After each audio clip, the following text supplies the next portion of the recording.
Bien.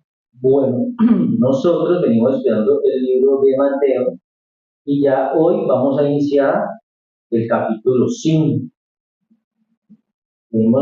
Terminamos el capítulo 4 en el verso 25 del domingo pasado y hoy arrancamos con el capítulo 5. Y vamos a ver una parte de este capítulo 5 que es muy conocida y es de profundo conocimiento y transformación para el cristiano, y es el Sermón del Monte, que va del capítulo 5, verso 1 al 12, pero vamos a ver hasta el verso 6, del 1 al 6. Y esa parte del Sermón del Monte se conoce como las bienaventuranzas. Estas palabras de Jesús en el monte presentan una visión radical y contracultural de lo que significa el reino de los cielos, de lo que significa el reino de Dios. Porque esta visión es radical y contracultural porque va en contra de lo que el sistema de este mundo enseña. Entonces Jesús sube a ese monte, se sienta, empieza a enseñarle a sus discípulos y a una multitud que lo viene siguiendo.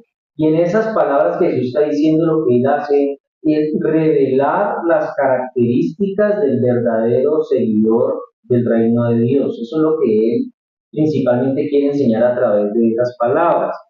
Y esas bienaventuranzas, como se conocen, son 8 declaraciones de bendición dichas por Jesús al principio del Sermón del Monte, que están desde el verso 3 hasta el verso 12. Ahora, cada una de estas comienza con la misma palabra: bienaventurados, bienaventurados, bienaventurados. Y hay una discusión entre cuántas bienaventuranzas son. Hay unos que dicen que son 9, otros dicen son 10, otros dicen son 7, pero el número más acercado a cuántas bienaventuranzas son es 8. Es decir, son 8 bienaventuranzas, porque los versos del 10 al 12 son una sola bienaventuranza. No se pueden contar como por separado, sino como una sola. Por eso son 8.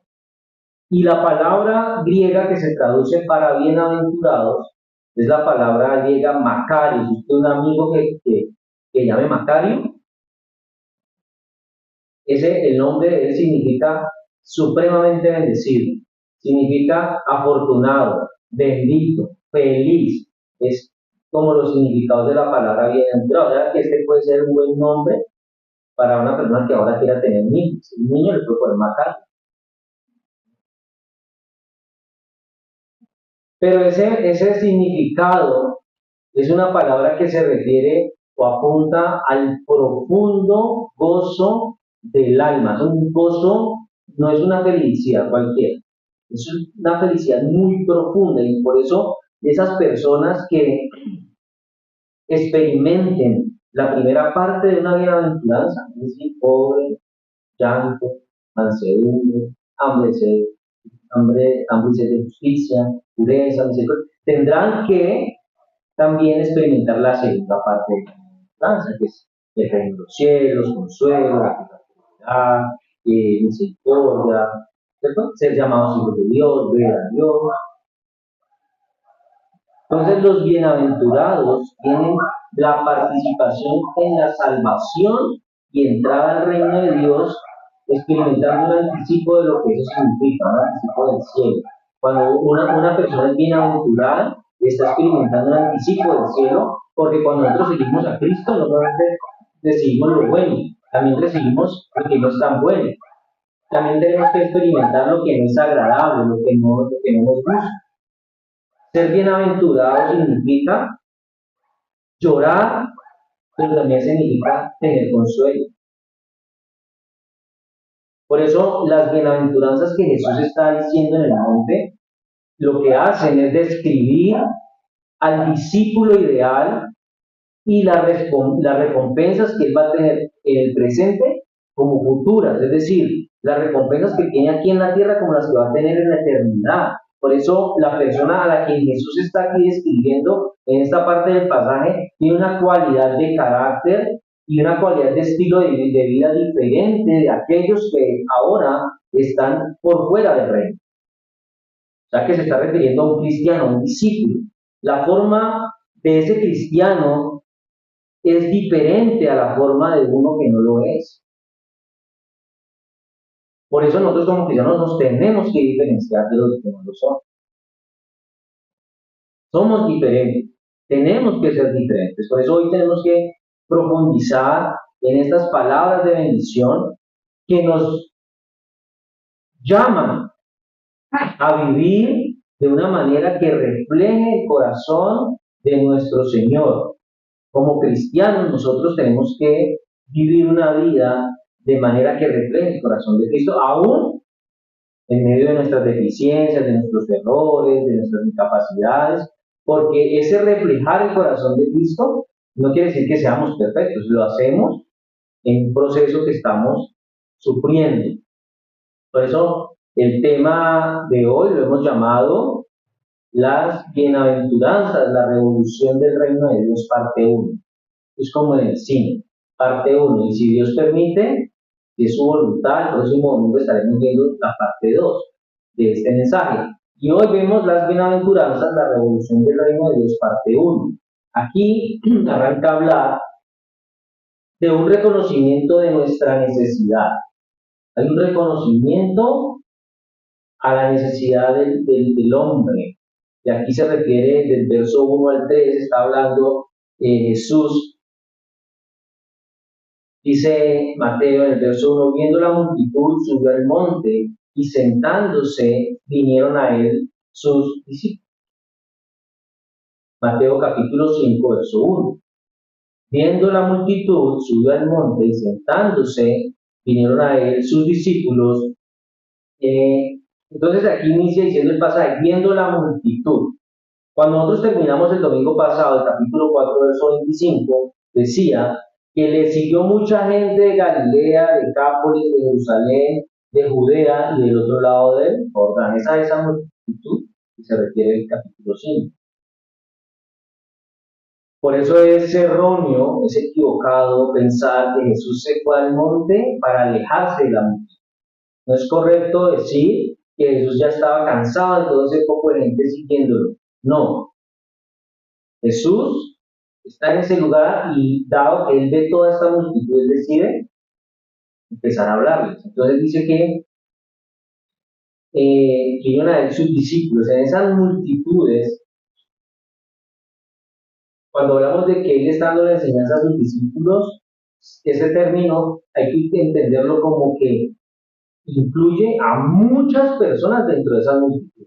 No a toda la multitud, pero sí a muchas personas dentro de esa multitud que lo siguieron, que lo querían escuchar, que querían aprender, y que al final del sermón del monte esas personas habían escuchado el mensaje y se habían admirado de su doctrina.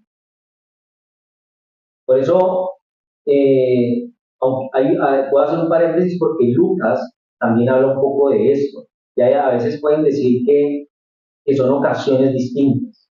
Porque digamos que en Lucas capítulo 6, 17 dice que fue hablado cuando está en compañía de sus discípulos y una gran multitud de gente de toda Judea, de Jerusalén, de la costa de Tiro y de Sidón, que había venido para oírle y para ser sano de sus enfermedades. Pero cuando Jesús inicia su enseñanza, ahí en Lucas 6, en el verso 20, dice, y alzando los ojos hacia sus discípulos, decía, bienaventurados vosotros los pobres, porque vuestro es el reino de Dios. Entonces, en este sentido, lo que dice Lucas es igual a lo que dice Mateo. Ahora, que este sermón fue hablado a los discípulos de Jesús, pero en un sentido amplio de la palabra, es decir, de todos aquellos que lo siguieron, que lo escucharon, no en el sentido estricto de los 12. Cuando habla aquí que se sentó y habló a sus discípulos, no se refiere a los 12, sino a una gran cantidad de personas que lo querían seguir, que lo querían escuchar. Dice, y sentándose. Esta era la postura normal, era la postura común que se utilizaba para enseñar en esa cultura en la época de Jesús. Era acostumbrado que el maestro se sentara mientras que las personas pueden estar de pie, no como ahora, que quien está de pie. En esa época era normal que el maestro se sentara. Era la postura adecuada, aceptada de los maestros en las sinagogas o en la escuela. Por ejemplo, Mateo, le voy a leer una partecita de Mateo capítulo 24, en el verso 3, dice, y estando él sentado en el monte de los olivos, los discípulos se le acercaron aparte, diciendo, dinos cuándo sucederán estas cosas, cuál será la señal de tu venida y del final de esta época. Y en el capítulo 23, verso 2, dice, en la cátedra de Moisés están sentados los escribas y fariseos. Y en Mateo 13, versículo 2, dice, y acudió a él mucha gente, tanta que subió a sentarse en una barca y toda la gente estaba de pie en la playa. Y en Lucas capítulo 4, verso 20,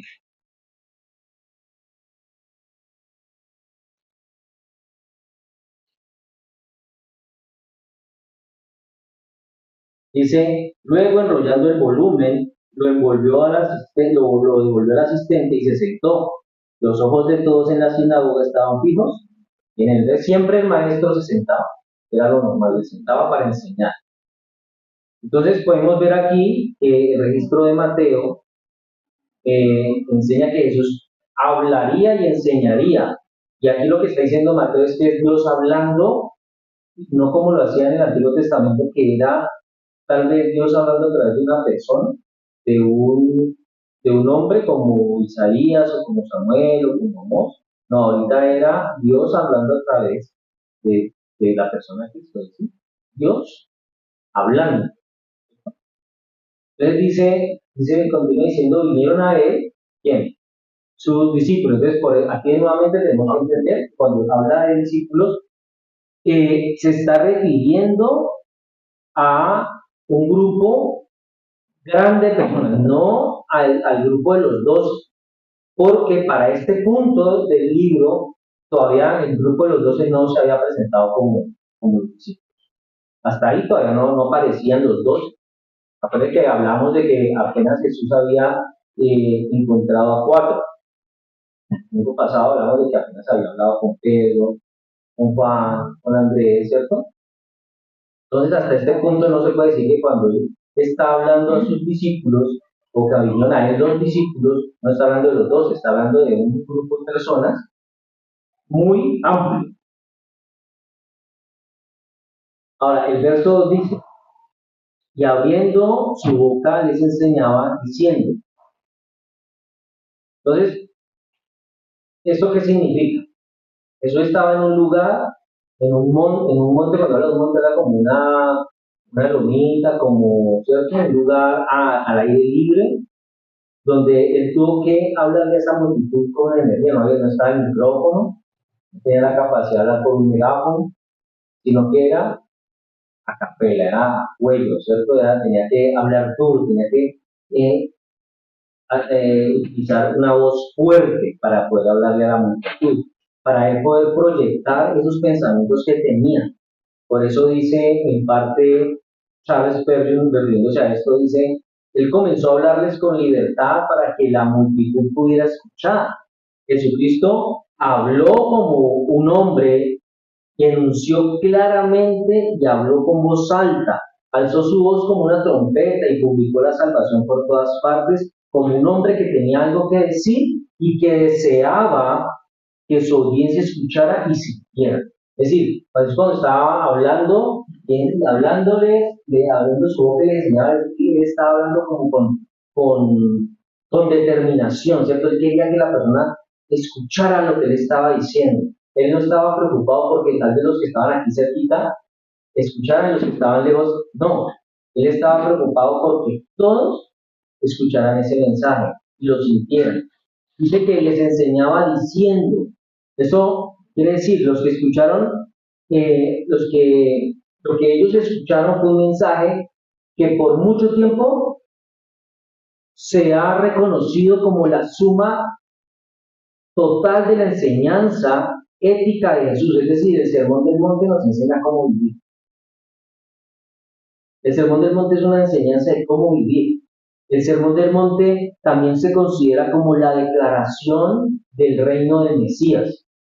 Cuando los independentistas aquí en América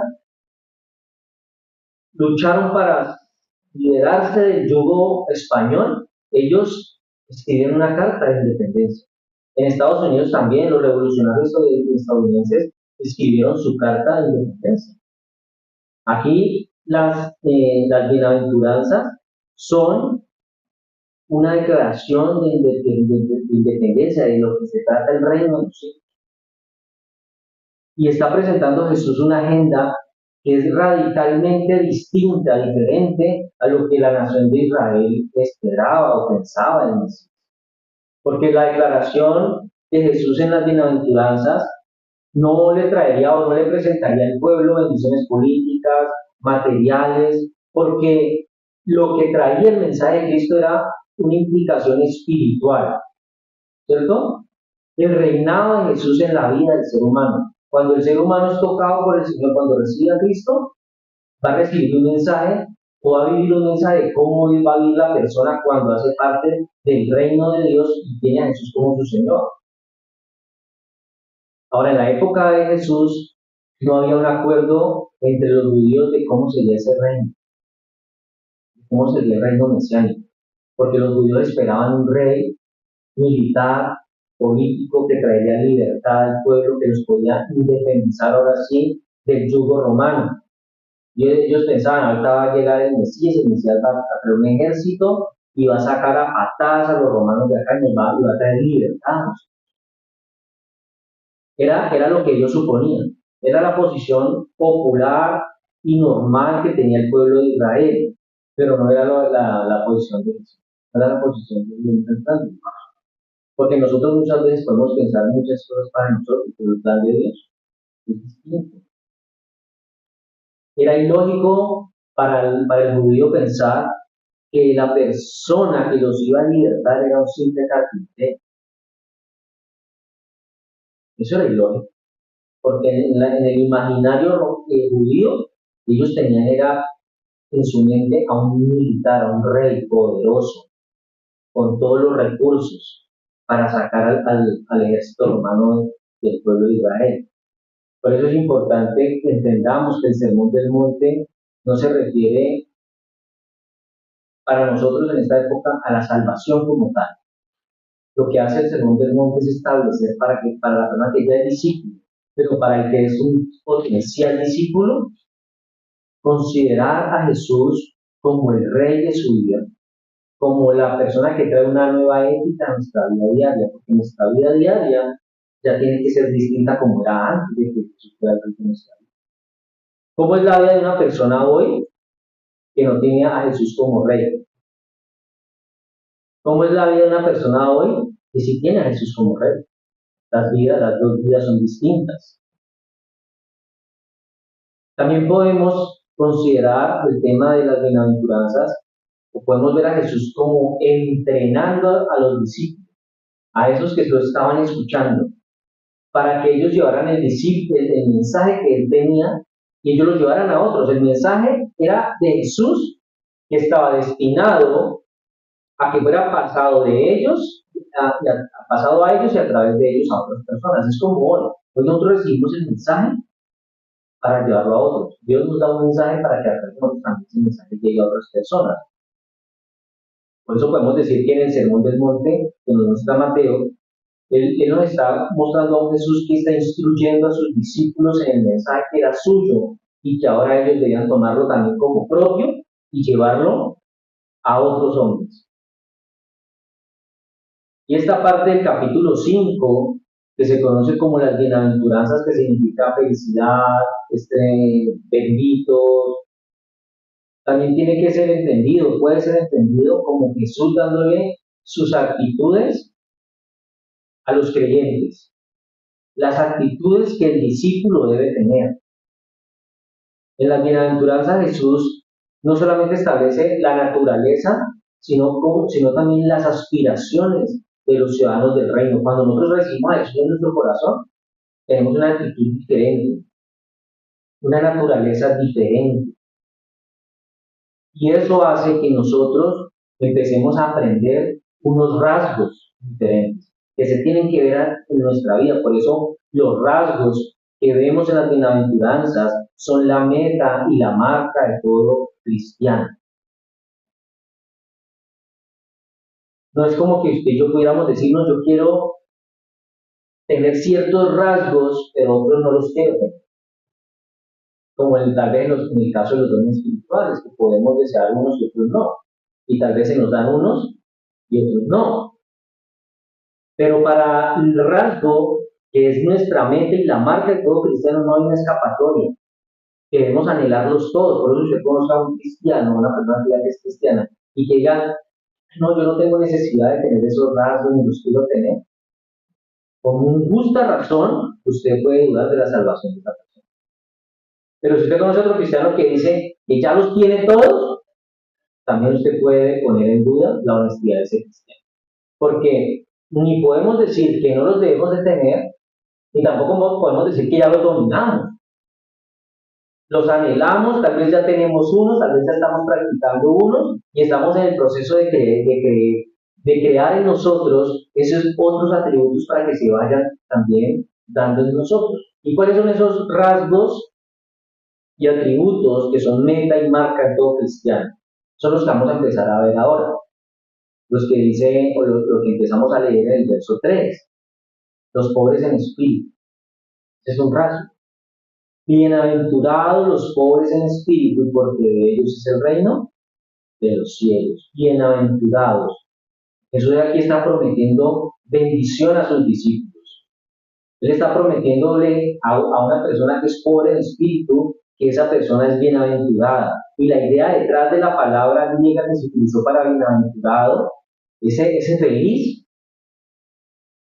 tiene una idea de una felicidad verdadera, de la esencia y el sentido piadoso de la palabra feliz. No como tal vez puede entenderse hoy en día la felicidad. Que tal vez una persona es feliz porque la está pasando bien. Una persona puede ser feliz porque se compró lo que se quería comprar, porque se comió lo que se quería comer, porque está entretenido en algo en este momento y por eso es feliz. No es a esa felicidad a la que se refiere aquí la palabra bienaventurados. Es a una felicidad verdadera, piadosa.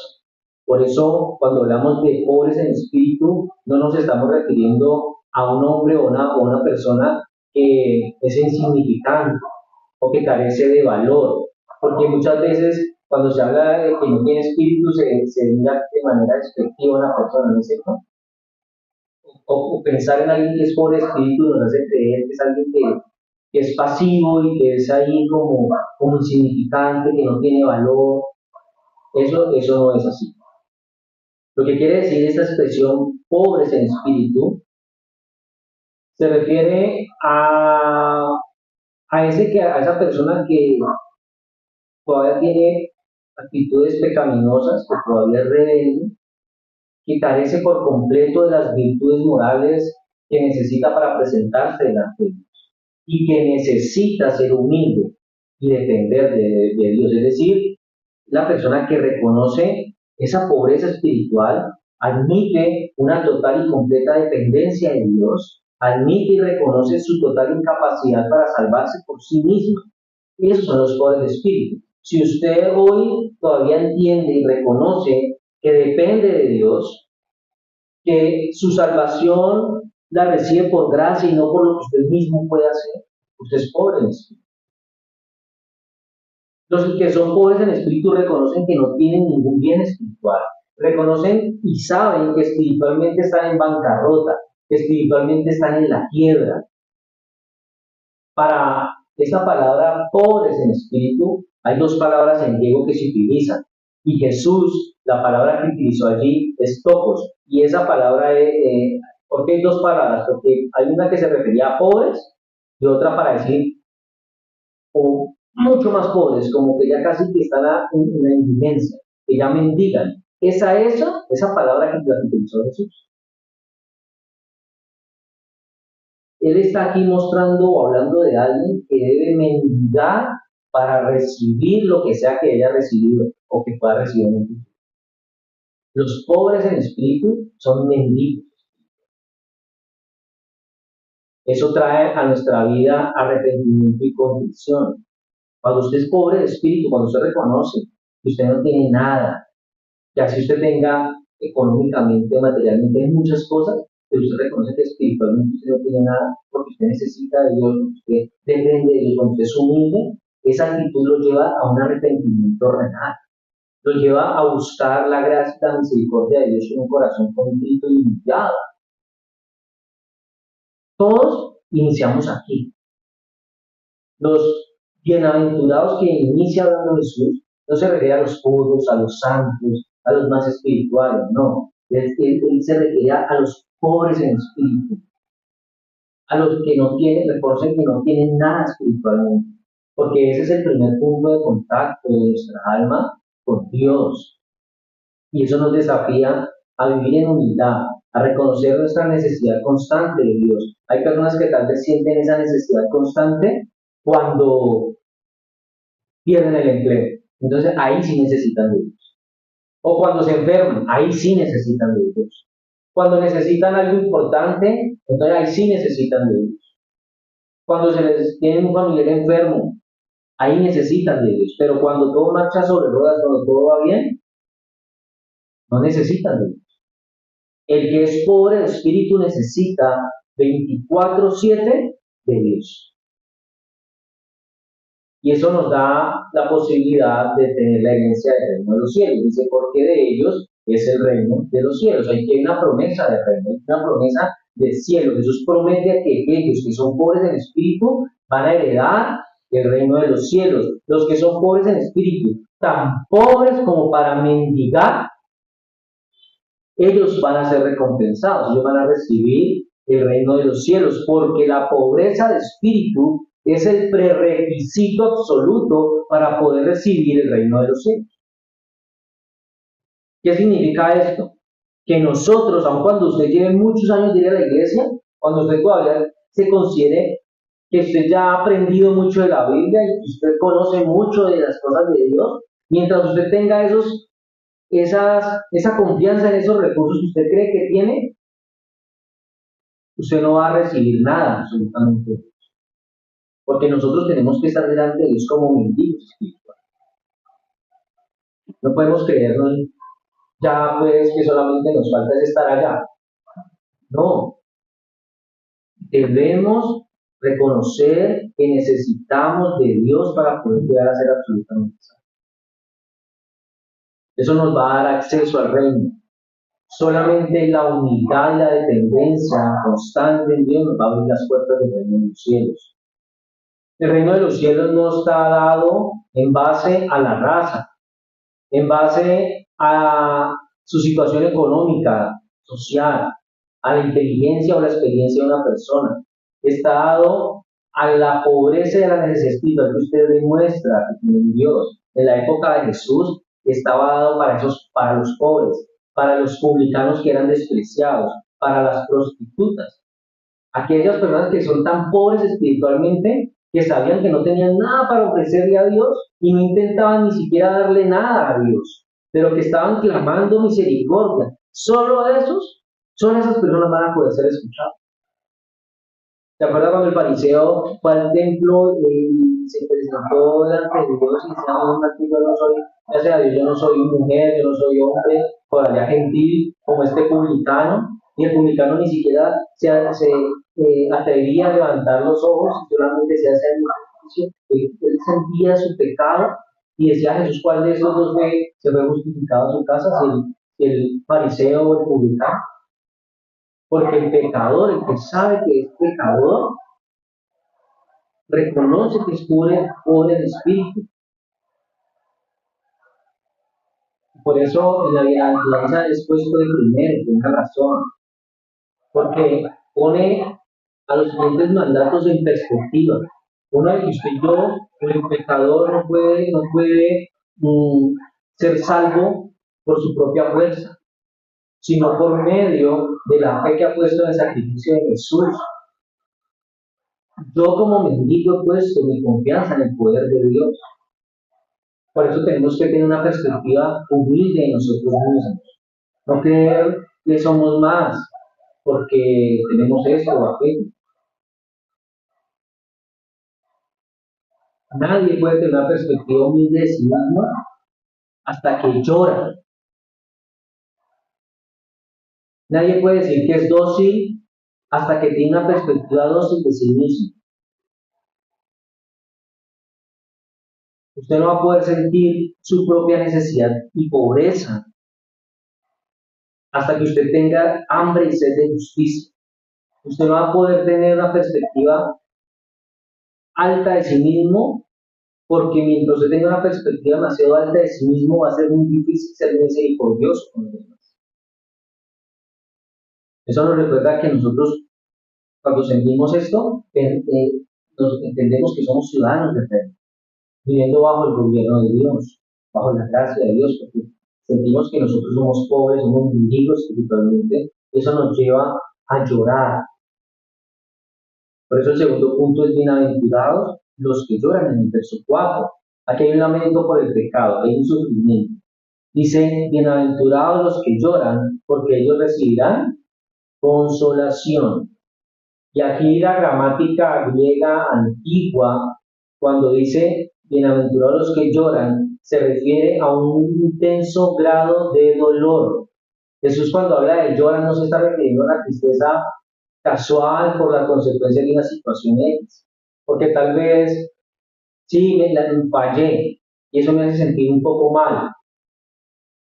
No, aquí cuando habla de lloran, se está refiriendo a un dolor profundo ante Dios por su estado caído. Cuando usted comete un pecado delante de Dios, usted tiene que sentir un dolor tan profundo porque usted hace cuenta y su estado caído ofende a Dios. Ya hay un dolor por el pecado. Por eso llorar incluye lamentar no solamente mis propios pecados, sino los pecados del mundo. A veces nosotros tenemos que sentir dolor por tantas cosas que pasan allá afuera, por tantas cosas que suceden allá afuera. Por eso la palabra guía que utilizan aquí para llorar es la palabra más fuerte, con el significado, con el sentido más fuerte para llorar en el idioma griego. Esa palabra se utilizaba para hablar de los que lloran por los muertos. No es lo mismo que usted llore porque usted perdió un dinero que necesitaba para algo, a que se le muera un hijo.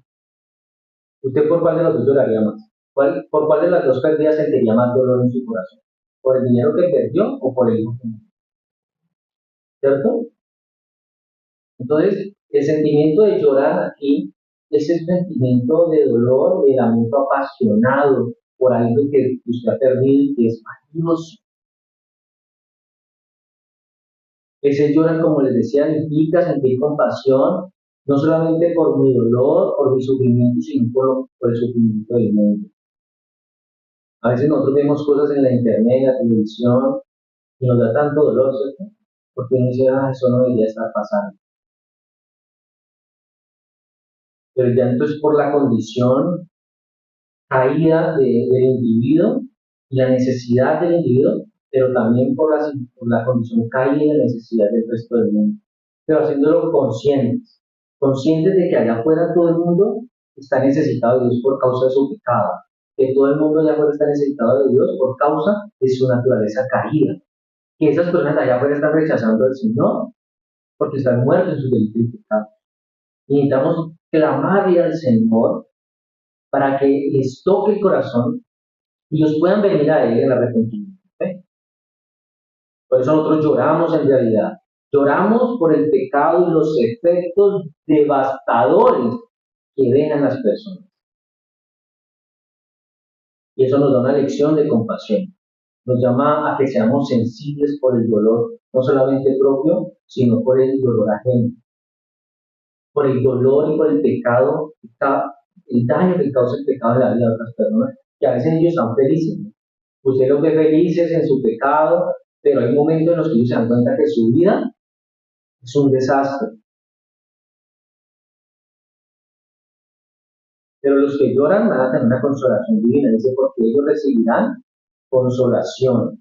A los que lloran por su pecado, a los que lloran por su condición pecaminosa se les promete consolación. Dios permite la tristeza que estamos viviendo en nuestras vidas como un camino, no como un destino. ¿Se entiende? Nosotros tenemos que vivir esta tristeza, este dolor tal vez, como parte del proceso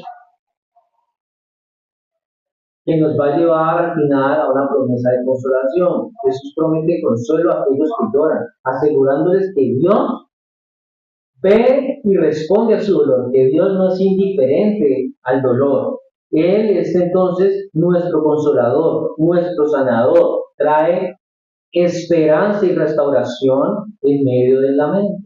Tenemos esperanza en medio del dolor. Tenemos seguro que nuestro dolor no es en vano y que Dios no es indiferente a ese dolor y por eso Él va a traer consuelo y redención a nuestras vidas. El tercer punto es, bienaventurados los mansos, verso 5. Dice, bienaventurados los mansos porque ellos recibirán la tierra por heredad. Aquí hablamos de un poder bajo control. La mansedumbre no es debilidad. La mansedumbre es un poder y una fuerza que están bajo control. En el vocabulario de la antigua lengua griega, la persona mansa no era una persona pasiva, no era una persona que era manejada fácilmente. No, la idea detrás de la palabra mansos era una persona que era fuerte, que estaba entrenada para hacer bien su trabajo, para hacer las cosas bien. Pero la palabra griega que se utiliza para mansos, praus, no se podía eh, traducir a nuestro idioma con una sola palabra. Porque la idea que tiene esa palabra es como de que alguien se puede enojar, pero también al mismo tiempo puede ser indiferente a reaccionar por ese enojo. Por ejemplo, una persona se enoja mucho por algo, pero controla ese enojo. ¿Sí? Tal vez no se va a llevar a todo el mundo por delante y va a destruir todo lo que tiene. O sea, va a tener control. Ese es el manso. Ese es, digamos, como el significado que la palabra fraude nos da. Pero el manso tiene una actitud de sumisión. Ser manso involucra estar sometido y humilde ante Dios y ante las autoridades.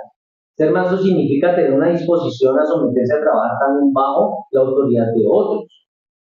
Hay gente que no le gusta tener jefes. Hay gente que no le gusta que nadie le diga lo que tiene que hacer. Hay gente que no le gusta que le den orden. Hay gente que no le gusta que le llamen la atención. Una persona así no es mansa. Ser manso me dice a mí que yo tengo la disposición de someterme bajo la autoridad. Ser manso significa también pasar por alto mis propios derechos, pasar por alto mis propios privilegios.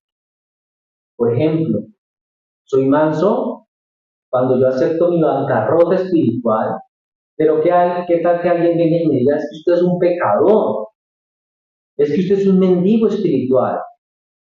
O cuando se está predicando acerca del pecado, las personas no reaccionan bien ante esa palabra. Esa persona no es mansa. ¿Cómo reaccionamos nosotros cuando alguien habla del pecado y eso nos toca? ¿Cómo reaccionamos? ¿Quiénes son mansos ante Dios? Son mansos ante Dios los que se someten a la voluntad de Dios conforme a su palabra. Son mansos ante Dios los hombres que aunque son fuertes, también son humildes. Que aunque son fuertes, son apacibles. Que aunque son fuertes, son pacientes y sufridos. Este pasaje nos llama a nosotros a ser mansos, demostrando el carácter de Cristo en nuestras acciones y en nuestras relaciones. Por eso los mansos bien pueden estar enojados, pero refrenan su ira en obediencia a la voluntad de Dios. Se van a enojar si se tienen que enojar, pero no pecarán, ni van a ser fácilmente provocados. Y estos mansos reciben una promesa de herencia. Jesús promete que los mansos heredarán ¿qué? La tierra, recibirán la tierra por heredad. Entonces nosotros podemos ser mansos, estamos dispuestos a controlar nuestro deseo nuestros propios privilegios, nuestros propios derechos, porque confiamos que Dios está por encima, que Él va a proteger mi causa, que Él va a respaldar mi causa. Por eso recibirán la tierra por heredad. Esa es una bendición de prosperidad, ¿cierto? Es una promesa que apunta a la bendición y prosperidad que viene con una vida de nuestra mansedumbre y obediencia a Dios.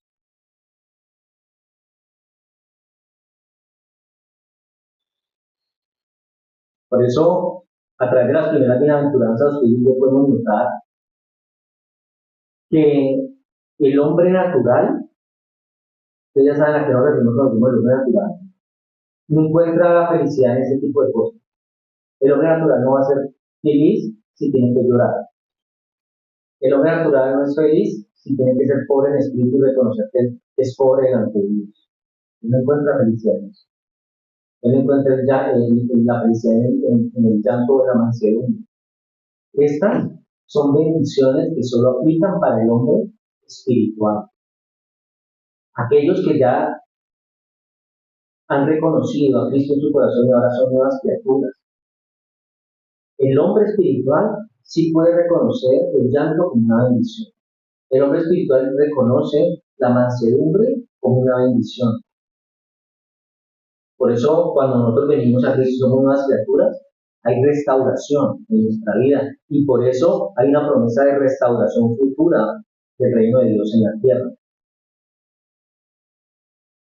Cuarto, bienaventurados los que tienen hambre y sed de justicia, verso 6. Dice, bienaventurados los que tienen hambre y sed de justicia, porque ellos serán ¿qué? Saciados. Tener hambre y sed de justicia significa tener un deseo intenso y profundo por la justicia de Dios en nuestra vida, pero también en el mundo. Es un anhelo que permanece, que perdura en el tiempo. Nunca está completamente satisfecho en este lado de la eternidad. Nosotros siempre vamos a desear que haya justicia en el mundo. Pero nosotros sabemos que esa justicia que se puede dar en el mundo solamente se puede dar cuando ese mundo que está allá afuera acepte a Cristo. Pero esa hambre y sed de justicia es una pasión intensa y profunda. Es una pasión que es tan real como el hambre y la sed son reales. Esa pasión es natural, así como el hambre y la sed es natural. No es natural que alguno tenga hambre. Algo pasa. Si eso es continuo, algo pasa. Esa pasión es intensa, así como el hambre y la sed pueden llegar a ser intensas. Usted ha llegado a tener mucha hambre, mucha sed. Esta pasión incluso puede llegar a ser dolorosa, así como el hambre y la sed pueden llegar a causar dolor en una persona. Esta pasión es una fuerza que lo mueve al hombre, así como el hambre y la sed pueden llegar a manejar al hombre. Hay gente que roba por comida. Hay gente que hace cosas por hambre y por sed. Ahora, esta pasión de hambre y sed de justicia es una señal de salud. Como el hambre y la sed demuestran salud en la persona. Por eso dicen que si el enfermo come, ya no hay peligro, ¿no? Porque ya come. Entonces esto implica que si no busquemos la manera de promover la justicia en nuestra sociedad, de promover esa sed de hambre y de justicia en la sociedad, hacer que las personas sean más sensibles a las necesidades que hay en este mundo. Cuando dice hambre y sed de justicia, nosotros podemos ver hoy en día a muchos cristianos hambrientos por muchas cosas, no por hambre y sed de justicia. Están hambrientos de poder, están hambrientos de autoridad, están hambrientos de éxito, están hambrientos de comunidad, están hambrientos de felicidad, están hambrientos de prosperidad. Pero ¿cuántos cristianos hoy en día realmente tienen hambre y sed de justicia?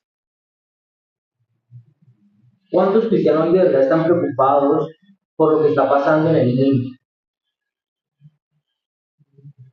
Tenemos que recordar que cuando Jesús dijo estas palabras, bienaventurados los que tienen hambre y sed de justicia, lo digo en un tiempo y en una cultura que sabía que era tener hambre y sed.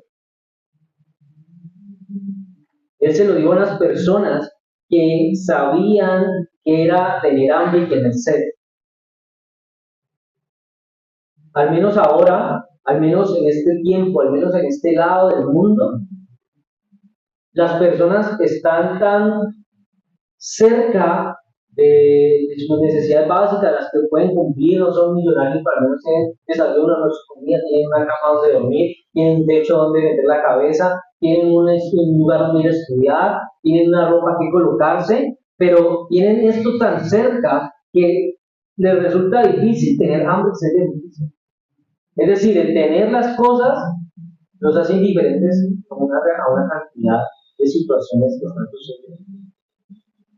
Para cómo expresa un verdadero creyente esta hambre y sed de justicia.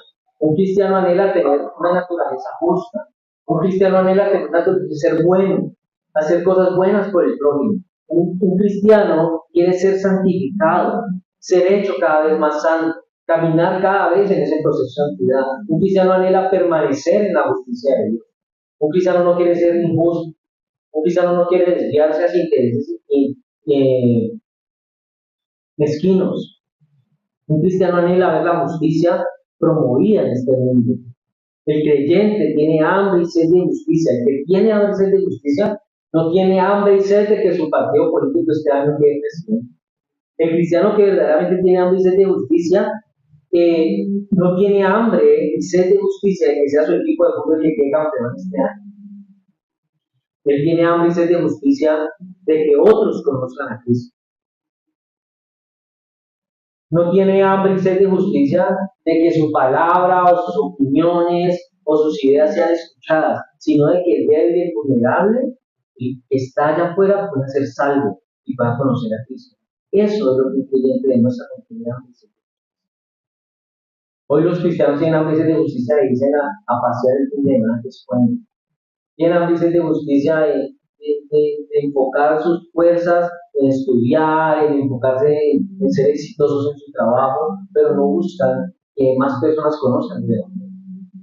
Es decir, el cristiano de hoy tiene hambre y sed de justicia de una forma egoísta. Pero el que sí busca hambre y sed de justicia como Dios quiere, tiene una promesa de satisfacción. Dice, serán saciados. Jesús promete que esas personas que tienen hambre y sed de justicia van a ser satisfechos. La promesa que Jesús está dando aquí no tiene nada que ver con esos deseos terrenales por los que hoy la gente se está trasnochando, por lo que hoy la gente está trabajando tan duro. Hoy mucha gente quiere ver cumplir esos deseos terrenales de casa, carro y hueco, ¿cierto?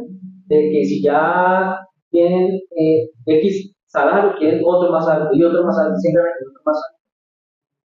Porque esos deseos terrenales, aunque parezcan satisfactorios en un sentido, siempre la persona va a volver a tener hambre, ¿cierto? Si la persona se compra un celular hoy, en 6 meses, un año que sale uno mejor, ya quiere tener el otro. Si se compró una ropa, ya quiere comprarse otra porque es mejor. Si compró un carro, ya sale otro mejor. Y siempre vamos a querer más porque eso es pasajero.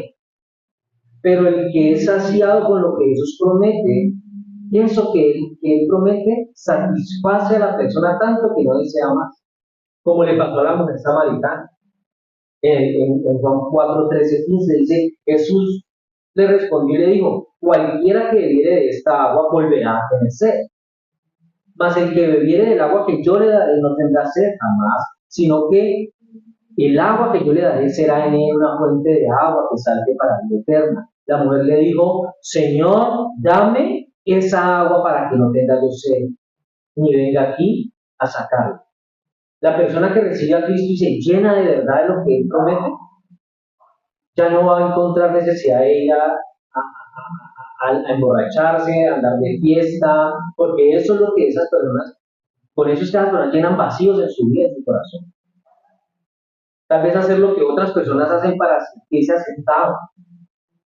Pero cuando usted tiene a Cristo en su corazón, cuando Él lo ha saciado del agua de vida que Él da, usted no necesita ser aceptado de nadie. Usted no necesita hacer lo que otras personas hacen.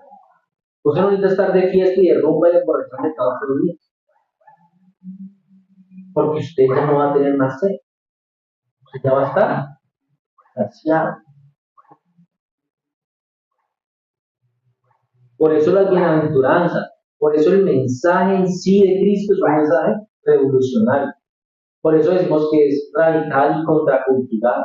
Por eso decimos que cuando una persona acepta a Cristo y es saciada, y los amigos lo invitan a la discoteca y no van, entonces los amigos, ay, no, usted se volvió aburrido porque va en contracultura. Es un cambio radical. Por eso el mensaje del Evangelio no es agradable hoy en día. El mensaje del Evangelio no es atractivo porque va en contra de lo que la gente quiere hacer. Porque el mensaje del Evangelio expone y confronta a las personas contra el pecado. Los muestra cómo son realmente. El Evangelio nos tiene que llevar a nosotros a que evaluemos qué tan buenos y reales discípulos de Cristo son. Si es que de verdad ese mensaje del Evangelio ha sido revolucionario en nuestra vida. Dios cumple, Dios satisface nuestros anhelos de justicia y rectitud, tanto ahora como en la plenitud de su reino.